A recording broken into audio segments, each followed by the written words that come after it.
Baby, okay na ba ito pangpalit sa ano?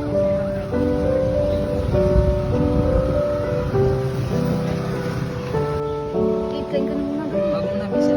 Kain Push, na push muna, na, kain push na na. muna. Push. Kain ka na muna. Shoutout sa mga kabataan dyan! Ano, cellphone na lang? Galaw-galaw din. Di nyo ba alam na ang fire extinguisher ay hindi lang display sa dingding?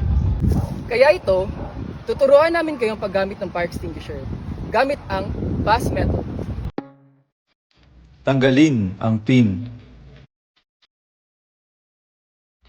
Itutok ang nozzle sa apoy. Pangatlo, squeeze the lever. Pisilin ang hawakan upang lumabas ang pamatay apoy. Panghuli, shift side to side. Galawin ang nozzle pakanan at pakaliwa para matiyak na mamatay ang apoy. O di ba? Hindi lang sa social media or mobile games ang may skills. Sa totoong buhay, importante rin ang may kaalaman sa fire safety. Kaya mga kabataan dyan, huwag lang puro cellphone. Maging alerto at laging handa. Ligtas ang may alam. Victims of the night, the chemical